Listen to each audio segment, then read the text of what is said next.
My name is Jacqueline, and the story of my life did not unravel with quiet heartbreak or soft tears. It shattered in one sudden, vicious moment, wrapped in a manila envelope. It was my 36th birthday, a warm spring morning in Brooklyn. The sun spilled golden light across the polished wood floors of my brownstone, a house Daniel and I had bought together only 6 years ago.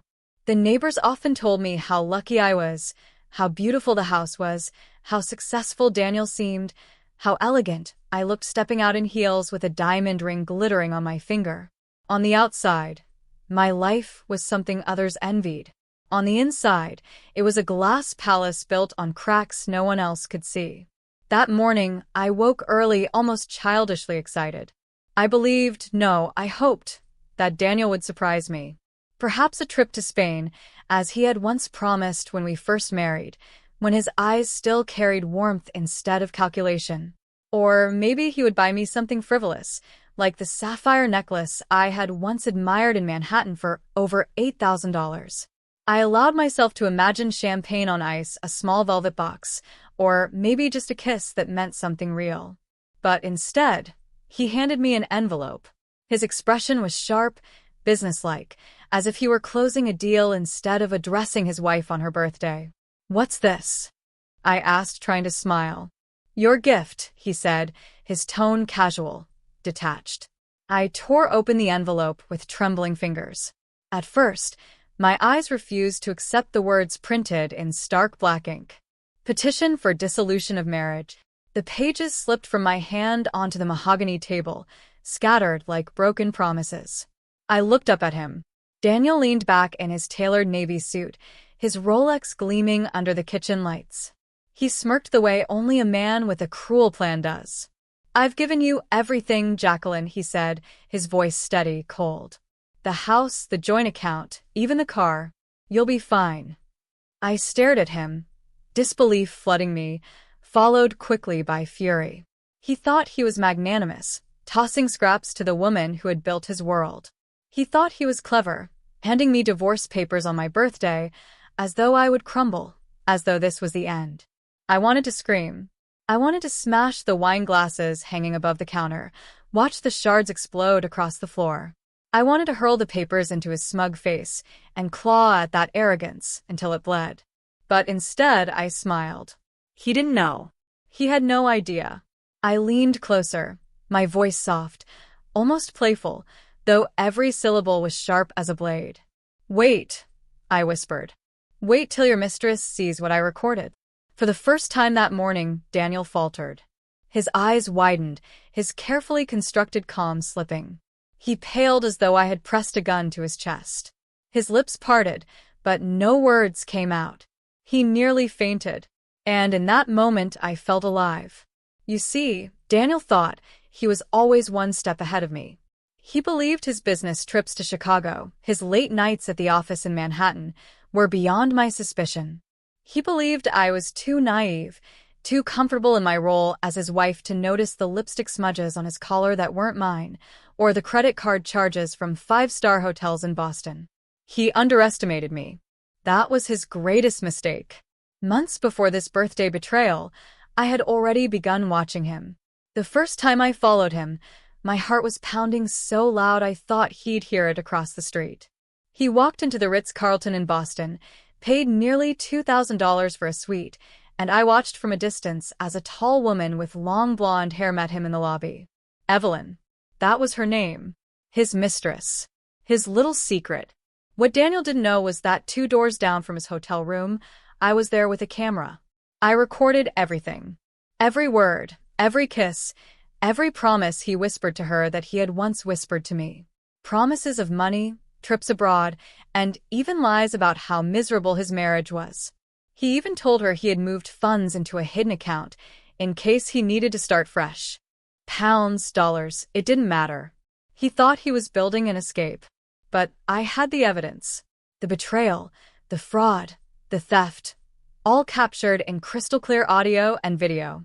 Sitting across from him now, on my birthday, with divorce papers in front of me and his smirk trying to cut me down, I felt the fire in my veins roar higher. He thought he had taken everything from me, but He hadn't realized I had already loaded the gun, aimed it, and cocked it back. "Jacqueline," he stammered finally, his voice no longer steady. "What recording?" I laughed, a low, deliberate laugh that made him shift in his chair. "Oh, Daniel," I said, letting his name linger like venom. "The one where you promised Evelyn the world with my money. The one where you bragged about offshore accounts. The one where you called me nothing more than a stepping stone." His face twisted, the mask cracking. For once, I had the power, and I wasn't about to give it up. Inside me, revenge wasn't a passing thought. It was a living, breathing hunger. Aggression bubbled beneath my calm smile. I wanted him ruined, wanted him broken, wanted the world to see the man behind the polished facade. That morning, in my kitchen in Brooklyn, surrounded by sunlight and the scent of fresh coffee, I decided his gift to me wasn't divorce papers. His gift was an opportunity to destroy him piece by piece, just as he had tried to discard me. The rest of the day, he tried to pretend. He walked around making phone calls, sipping whiskey far too early, pacing with nervous energy. But his eyes kept darting to me, searching, terrified of what I might do. And, oh, I was going to do it. Because here's the truth. I wasn't the weak woman he thought I was. I wasn't a victim. I was the storm he never saw coming. And if he thought a stack of papers and a cold smirk would break me, then Daniel, my darling husband, was about to learn that my revenge would cost him far more than any of his accounts could pay. Daniel always underestimated me. He thought he was the master of secrets, the clever husband who could juggle a double life with charm and precision. He believed that when he left the house with his crisp suits and slick excuses, I was too busy playing the perfect wife in Brooklyn to notice. But I noticed everything. It started small, tiny cracks that most women ignore until it's too late. He'd come home late from a meeting in Chicago, yet still smelled faintly of a woman's perfume that wasn't mine. He'd tell me the board demanded his presence in Washington, D.C., but I'd see the receipts in his wallet from a wine bar in Boston. At first, I wanted to believe it was stress, long hours, the toll of ambition. But denial is a luxury, and I had already wasted enough of my life on that. My friend Miranda was the one who finally snapped me awake. Miranda was bold, fierce, the kind of woman who wore her independence like armor. One evening over bourbon in her loft in Manhattan, she leaned across the table and said, "Jackie, stop lying to yourself. He's playing you. Men like Daniel always do. They think they're too smart, too rich, too untouchable. You've got to stop being his wife and start being his shadow." That advice burned itself into me. From that moment on, I became his shadow. The first night I followed him, my nerves crackled like live wires. I remember gripping the steering wheel so tightly my knuckles ached. He thought he was on his way to another harmless conference, but I trailed him up I-95 straight to Boston. He parked at the Ritz-Carlton, a place dripping with luxury, where the suites cost nearly $2,000 a night. I watched from across the street, my stomach churning with rage, as he walked inside, confidence oozing from him like oil. I checked in 2 doors down from him. My heart was a hammer in my chest as I slipped the camera from my bag, palms sweating. I set it up with precision. If Daniel thought he could make a fool of me, I would record every lie, every touch, every stolen promise. I wasn't just gathering evidence. I was building his destruction. And then I saw her. Evelyn. She was everything Daniel thought he deserved. Tall, blonde, polished, with the kind of smile that hides ambition under lipstick. She clung to him in the lobby, laughed too loudly at his jokes, and kissed him like she owned him. My blood boiled, but I forced myself to stay calm. Anger, without patience, is wasted. I had to let the trap tighten. Later, from behind my lens, I captured it all. Evelyn's giggles as Daniel promised her trips to Spain and London, her hands on his shoulders as he told her he was done with his wife, his whisper that made bile rise in my throat. "She'll be fine. She'll take the house and the money. I've got more waiting for us offshore. Pounds, dollars, it doesn't matter. We'll disappear together." Disappear. With my life. With my money. With everything I had sacrificed years for. The camera recorded it all. Their laughter, his arrogance, her complicity. Every second was fuel for my revenge. When I returned to Brooklyn, I didn't sleep for 2 nights. I sat in the living room, replaying the recording again and again, each time sharpening my resolve. Every kiss they shared was another nail in his coffin. Every lie he spoke was another torch in the fire I was going to set to his world. Aggression throbbed in my veins, but it wasn't reckless. No, it was cold and methodical. I knew exactly how I would use this. Daniel wasn't just cheating. He was plotting theft, moving money, conspiring with Evelyn to cut me out of the empire I had helped him build. This wasn't a husband's betrayal, it was treason. And treason deserves punishment. I reached out to a private investigator Miranda recommended, a man named Thomas who had a reputation for exposing financial frauds. I slid the recording across his desk in his downtown office. He raised his brows, watching as Daniel's face filled the screen, his voice smooth, confident, condemning himself with every word. "Well, Mrs. Green," Thomas said slowly, leaning back in his chair, "your husband just handed you a loaded gun." "No," I corrected him, my voice sharp as glass. "He handed me a war, and I intend to win it." Days passed, and Daniel went on as if nothing was wrong. He kissed me on the cheek, half-hearted and hollow, before leaving for his so-called meetings. He ate dinner across from me, barely looking up from his phone. He slept in my bed, unaware that the woman beside him was planning his downfall with every breath. Each time he smiled that smug, careless smile, I pictured Evelyn's face when she received a copy of the recording. I imagined his business partners in Miami, men who invested millions into his company, hearing him brag about funneling money into secret accounts. I pictured the investors in New York, the ones who praised him for his integrity, watching him lie through his teeth. The thought of it thrilled me. Revenge wasn't just about pain. It was about exposure. Stripping him bare in front of the world. And the aggression inside me grew claws. One evening, when he came home late again, reeking of whiskey and Evelyn's perfume, I decided to test the waters. I set his drink on the table, smiled sweetly, and said, "Daniel, I know about Boston." He froze, the glass halfway to his lips. His eyes flickered to me, searching for a clue. He forced a laugh. "Boston? What about it?" I leaned forward, my gaze locked on his. "The Ritz. 2 doors down." "Evelyn." The color drained from his face. The mask slipped. He tried to recover, stumbling over words, muttering half-excuses, but I cut him off with a single sentence that silenced him completely. I recorded everything. He nearly dropped the glass. His hand trembled, his jaw clenched, his composure shattered. In that moment, he looked small, pathetic even, and I reveled in it. "You see, Daniel," I whispered, my voice steady, dangerous. "You thought I was blind, but I was watching. You thought I was weak, but I was waiting. And now I own you." That night, I didn't sleep. I lay awake in the dark, listening to his restless shifting beside me. The balance had shifted. He knew it. I knew it. The recording wasn't just proof, it was power. And power in my hands meant destruction in his. For years, I had been the wife who smiled at dinner parties, who played hostess, who stayed silent while Daniel's ego filled every room. But not anymore. Now I was the hunter, and he was prey. When Daniel realized the truth, that I had recorded every moment of his betrayal, he begged. This man, who had once thrown divorce papers on the table like they were confetti, now trembled before me like a cornered animal. His voice cracked as he stammered, "Jacqueline, please, we can fix this. Don't ruin everything." But I wasn't in the mood for fixing. I wasn't in the mood for forgiveness. I was in the mood for war. All the nights of humiliation, all the years of pretending, all the moments I forced myself to smile while he stripped me of dignity, they had built to this moment. Now I had the weapon and I was going to fire it. The first strike was subtle. I called his business partners in Miami.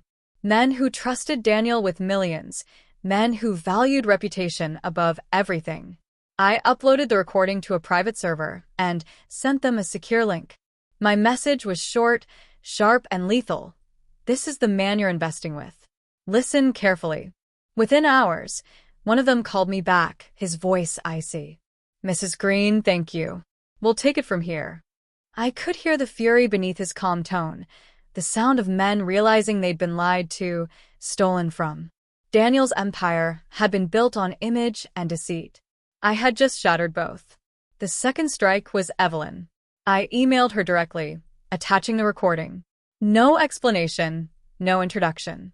Just the evidence of every lie he told her. I pictured her sitting in some sleek Manhattan apartment, her glass of Chardonnay tipping as she pressed play. Less than 5 minutes later, she replied with 2 words, "You bastard." By nightfall, Daniel's phone lit up like a Christmas tree. Calls, messages, emails. His business partners wanted explanations. Evelyn demanded answers. His lawyer was panicking. He paced the kitchen like a madman, veins bulging in his neck, muttering curses under his breath. His empire wasn't crumbling, it was collapsing. And I was the one pulling the strings. But I wasn't finished. Not even close. The house in Brooklyn? He had tried to make it seem like a generous gift, a trophy for me to clutch as he walked away with everything else. He had no idea the market had climbed. Our brownstone was worth nearly $1.5 million. I had the deed, I had the control, and I planned to sell it on my terms. It wasn't just a house, it was leverage, and leverage was power. The savings account? Oh, he thought he could hide it, burying money behind paperwork, shifting dollars as if I wouldn't notice. But he underestimated my rage. With the recording as proof of fraud and adultery, my lawyer moved quickly, seizing assets before he could touch them. I withdrew the $200,000 he had tucked away. I didn't waste time. I used it to hire more investigators, secure legal firepower, and prepare for the long war. Every dollar I took was a nail in his coffin. And his reputation, his most prized possession, became my playground. I started small, whispering into the right ears at dinner parties in Manhattan, dropping hints into conversations at charity galas, letting the story spread like wildfire. I didn't need to shout the truth. I let it seep, controlled and precise. People loved gossip, especially when it involved money, power, and sex. By the end of the week, his name was smeared in every corridor from New York to Los Angeles. His colleagues in Washington stopped returning his calls. The investors in Miami demanded immediate audits. His company's shares dipped overnight. Evelyn blocked him on every channel. And me? I smiled, a smile that grew sharper each time I watched him unravel. He tried to fight back. One night, he stormed into the living room, eyes bloodshot, fists clenched. You think you're clever? You think you can destroy me? His voice was shaking, more with fear than fury. I built this life, Jacqueline. I made you.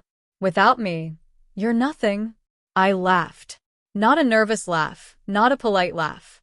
A laugh that cut through him like a blade. Without you. I leaned forward, my voice dripping with venom. Without you, Daniel, I'm free. Without you, I'm powerful. And with what I have, you'll be nothing but a cautionary tale. The aggression in me burned brighter with each word. I wasn't just his wife anymore. I was his executioner. The following week, I escalated. I leaked the recording to one of his competitors in Los Angeles, a man who despised Daniel but had never found the right weapon to use against him. Now I had handed it to him on a silver platter. Within 48 hours, that competitor filed complaints with regulators. Investigations began. The offshore accounts he bragged about weren't just an embarrassment anymore, they were a liability.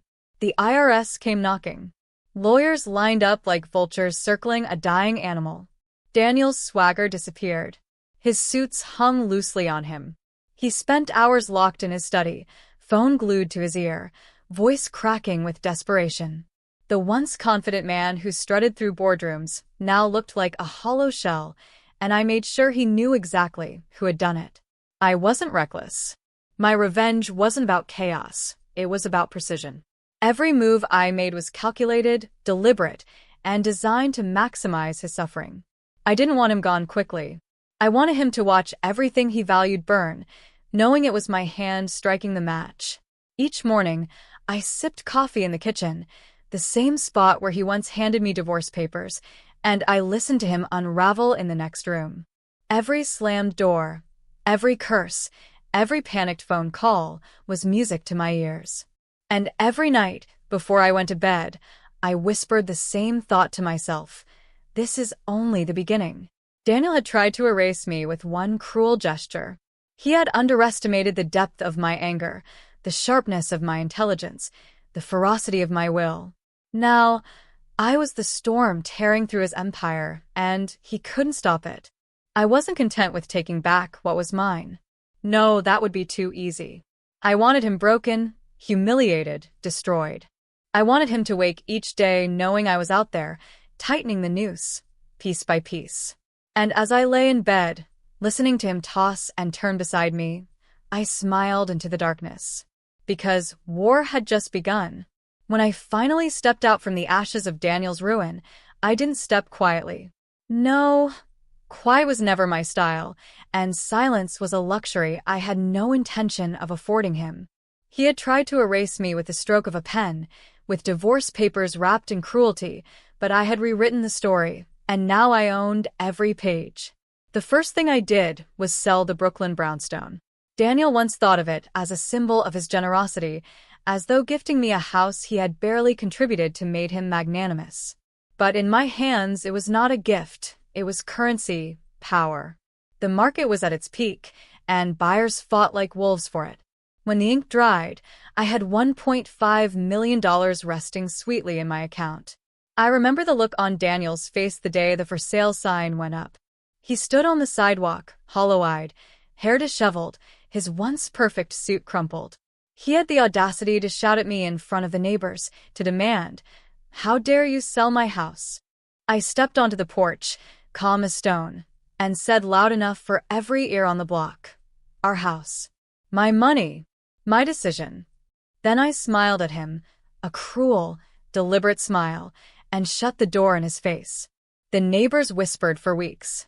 To me, it was music. With that money, I didn't retreat into safety. I didn't buy myself a quiet life. No, I invested. Miranda and I formed a firm in Manhattan, sharp, aggressive, unapologetic. We specialized in acquisitions, and I found myself drawn to one type of deal in particular, businesses Daniel once courted but never secured. I bought them. One by one. I signed contracts worth more than he had ever dreamed of, and every signature was a dagger in his pride. When I walked into boardrooms now, I was no longer the wife who smiled politely at Daniel's side. I was Jacqueline Green, the woman who had burned her husband's empire to the ground and built her own on the ruins. Men who once dismissed me now leaned forward, desperate for my approval. Women who whispered about me at galas now sought my partnership. And every time I caught a glimpse of Daniel's name in the financial press, dragged through mud, I poured myself another glass of champagne and toasted to revenge. But revenge wasn't just sweet, it was profitable. With the $200,000 I pulled from his hidden account, I funded our firm's first campaigns. By the end of the year, we had multiplied it tenfold. Contracts from Miami, Washington, even Los Angeles flowed across my desk. Daniel's rivals adored me. After all, I had delivered his downfall on a silver platter. And I enjoyed every moment of it. Each check I cashed, each deal I signed, was laced with aggression. I wasn't content to succeed quietly. I wanted the world to know that I hadn't just survived. I had conquered. I traveled too. Spain was my first stop, the country he once promised to take me to but never did. Standing in the Plaza Mayor in Madrid, sipping Rioja with Miranda at my side, I laughed. Not just because I was free, but because I was drinking wine bought with money Daniel once swore would be his.